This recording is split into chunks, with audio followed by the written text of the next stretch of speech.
Hola a todos y bienvenidos un día más al canal. En el vídeo de hoy vamos a hablar concretamente de la inflación porque, como sabéis, recientemente se ha inyectado mucho dinero en la economía, así que hay mucho debate sobre este tema. Hay gente que se está preguntando si es mejor la inflación o la deflación como hay actualmente en algunos países. Así que vamos a ver un poco el contraste entre ambos y también vamos a ver un poco cómo podríamos actuar para intentar proteger nuestro dinero o los activos que tengamos ante estas situaciones. Y al final del vídeo, por último, hablaremos un poco de las previsiones, de lo que se espera, cómo evolucionará la economía a futuro y si realmente habrá inflación o no. La inflación es el aumento sostenido en el tiempo del nivel general de precios y se desarrolla por presiones inflacionistas, que pueden ser de distintos tipos. Pueden ser, por ejemplo, de un origen monetario mediante la emisión de dinero, pueden tener una causa fiscal por el aumento del gasto público, puede ser de costes, etc. Otra serie de causas también que comentamos en el vídeo sobre inflación y desempleo, que os lo dejo por aquí arriba. Según la intensidad de la inflación podríamos encontrar distintos tipos. Por un lado, podría haber una inflación moderada en el caso de que este aumento de los precios se forme de manera lenta y un poco en correlación con el aumento del poder adquisitivo de la gente. Podríamos encontrar también una inflación galopante en el caso de que el aumento de los precios sea rápido y que se llegue a un nivel de inflación, por ejemplo, de 2 o 3 dígitos, por ejemplo un 10% o un 100% de inflación en el periodo de un año. Y hablaríamos ya de hiperinflación en el caso de que este aumento de los precios también sea rápido y de forma descontrolada hasta superar, por ejemplo, un 100% de inflación en un año. Existen distintas formas de calcular la inflación. Por ejemplo, por un lado podríamos usar el deflactor del PIB, el cual mide la variación de los precios de todos los productos de un país. Y por otro lado podríamos utilizar directamente el IPC, el índice de precios al consumo, el cual mide la variación de los precios, pero de los bienes de consumo. Y hablando de este IPC podríamos encontrar, por ejemplo, la inflación subyacente, que probablemente sería un cálculo quizá más preciso. En este caso trataría de analizar la variación de los precios de bienes y servicios del IPC, pero sin tener en cuenta las fluctuaciones. Es decir, tendríamos que excluir del cálculo ciertos precios de bienes, de productos energéticos o de productos no elaborados. O también podríamos encontrar una inflación armonizada en el caso de que nos basemos en el índice de precios al consumo armonizado. Es muy utilizado para hacer comparativas, por ejemplo, entre países europeos o entre países europeos con el resto del mundo, homogeneizando ciertos aspectos del IPC de cada Estado miembro de la Unión Europea. La principal diferencia que tiene este IPC armonizado en comparación con el IPC habitual es que el armonizado lo que hace es analizar el gasto en consumo que se ha realizado dentro de la Unión Europea, tanto si ha sido por personas residentes como por aquellas que no lo son. Mientras que el IPC habitual lo que tiene en cuenta es analizar el gasto en consumo de las personas residentes, tanto si se ha realizado dentro del territorio económico del país como si se ha hecho fuera. Y mucha gente se pregunta que qué es mejor en una economía, tener inflación, que supone el aumento generalizado de los precios, o tener deflación, que es el hecho contrario, es decir, la disminución de los precios. Pues realmente un nivel de inflación positivo es muy favorable para la economía porque incentiva el crecimiento económico. Si un individuo sabe que hay una situación en la que se está dando inflación y prevé que van a seguir aumentando los precios, eso incentiva mucho el consumo presente, es decir, se prefiere gastar y comprar hoy antes de que sigan incrementando los precios. También se puede hacer este análisis por contraposición, es decir, desde el punto de vista opuesto, que sería el caso de la deflación. Si un individuo es consciente de que se está enfrentando a una situación deflacionaria y que sabe que van a ir disminuyendo los precios, va a valorar mucho más el consumo futuro que el presente. ¿Por qué? Pues porque consumir a futuro va a ser más barato porque sabe que los precios van a ir cayendo, lo cual hará que el individuo intente atrasar lo máximo posible el consumo y esto no incentiva para nada el crecimiento económico. Y esto es una de las razones por las que se dice que un proceso deflacionario es muchísimo más desaconsejable en una economía e incluso puede llegar a ser peligroso. El problema de la deflación es que si las personas atrasan mucho el consumo, esto termina afectando a las empresas, que acabarán por disminuir el nivel de producción, porque si ha disminuido el consumo y la demanda, no necesitan fabricar tantas cosas como antes. Lo que implica que además tampoco van a necesitar tantos trabajadores como antes, así que quizá aumenten los despidos. Ya que encontraríamos otro problema, y es que si aumenta el desempleo, esto afectará al consumo de forma negativa, es decir, disminuirá aún más la demanda de bienes y servicios. Ante esta disminución de la demanda, las empresas van a tener que volver a bajar los precios si es que quieren vender algo. Por lo tanto, al final encontramos una espiral deflacionista muy peligrosa. Por lo tanto, vemos cómo esta deflación nos lleva a una disminución de los precios, una disminución del crecimiento económico y una disminución del nivel de empleo. Así que, lógicamente, es más aconsejable tener un nivel positivo de inflación. Ahora la cuestión sería en torno a qué nivel positivo deberíamos situarnos. Pues bien, partiendo de la base de que la inflación provoca una disminución del poder adquisitivo, puesto que si han aumentado los precios, el sueldo que tú tenías, el dinero que tú tenías, ya no te permite comprar la misma cantidad de bienes y servicios. Partiendo de ahí, en el caso de que haya una inflación especialmente alta, esto va a dañar aún más tu poder adquisitivo.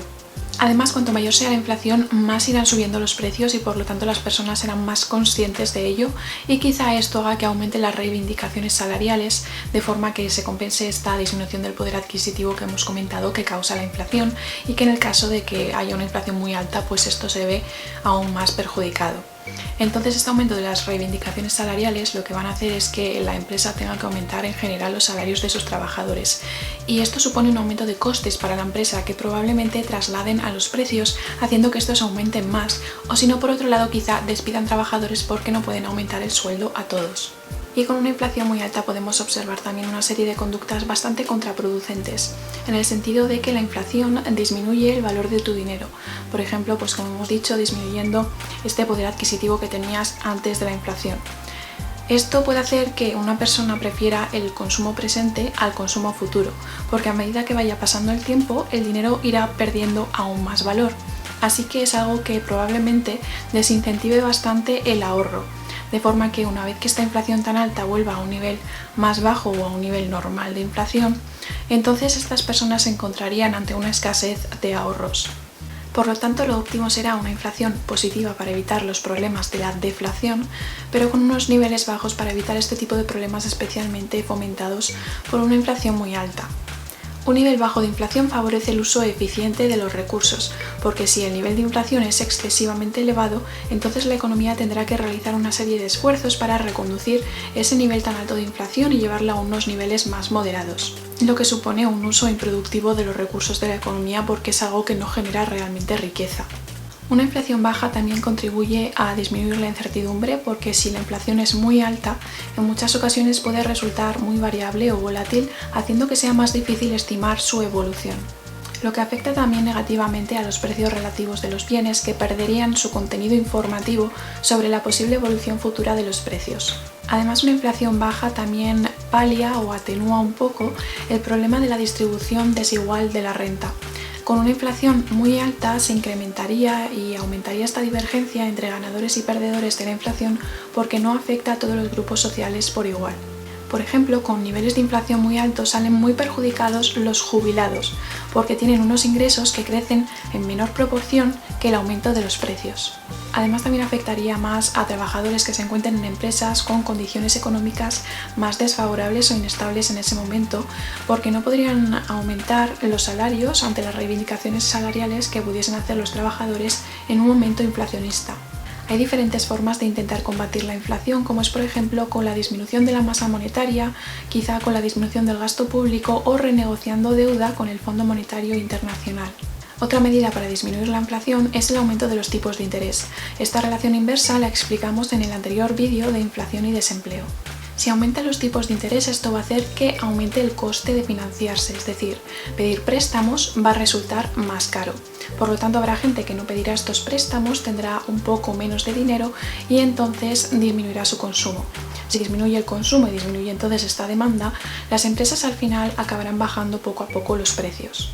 Aquí habría que tener en cuenta la correlación positiva entre los tipos de interés y los tipos de cambio, de forma que si aumenta el tipo de interés, entonces se aprecia la moneda nacional, lo cual va a resultar favorecedor para las importaciones de productos extranjeros que van a ser más baratos en comparación, pero sin embargo esto perjudicaría un poco las exportaciones nacionales. Hasta ahora en la zona euro ha habido una inflación bastante baja, por lo que el Banco Central Europeo lo que hacía era intentar mantener muy bajos los tipos de interés porque esto debería de haber hecho que aumentase la inflación. Algo que realmente no ha ocurrido porque Europa se encuentra en una especie de trampa de la liquidez, que es lo que comentábamos en el vídeo de Keynes. A pesar de que sea algo que no ha funcionado, en realidad sí que tenía sentido que se estableciese esta medida porque los tipos de interés muy bajos fomentan que las personas se endeuden o tomen prestado Por lo tanto, esto podría incentivar el consumo y de esta forma acabar aumentando los precios y conseguir este aumento de la inflación. Y volviendo un poco a la relación positiva que tienen los tipos de interés y los tipos de cambio, en el caso de que tuviésemos unos tipos de interés muy bajos, esto haría que la moneda nacional se devalúe. Y aunque es algo que al principio pueda sonar como negativo, tiene un efecto positivo muy importante, y es que impulsaría bastante las exportaciones de los productos nacionales, porque serían en este caso más baratos. Todo esto lo comento porque me parece bastante importante ver un poco la interrelación que hay entre la inflación, los tipos de interés y los tipos de cambio. Y la pregunta que muchos se hacen es cómo proteger nuestro dinero o los activos que tengamos de las sucesivas pérdidas de valor que se generan por todos estos problemas. Sinceramente no es algo fácil, pero sí que puede haber una serie de medidas que quizá nos ayuden un poco, como es por ejemplo la diversificación de los ahorros y la utilización de distintos instrumentos financieros. Y ahorrar no solo en nuestra divisa nacional, sino en divisas extranjeras, especialmente en aquellas que tengan mayor fuerza a nivel mundial. Para los inversores en bolsa es muy importante también tener una diversificación tanto geográfica como sectorial. O quizá, por ejemplo, sea útil invertir en ciertas commodities que nos ayuden a preservar la riqueza en situaciones de inestabilidad económica o en las que el dinero vaya poco a poco perdiendo valor, como es por ejemplo la inversión en oro. Pero siempre teniendo en cuenta que no es recomendable tener grandes porcentajes en estas inversiones porque realmente no genera muchos beneficios, que es lo que comentábamos en el vídeo sobre invertir en oro. Y bueno, la gran cuestión final es si veremos inflación a partir de este 2020 tras las grandes inyecciones de dinero que se han hecho en la economía a nivel mundial.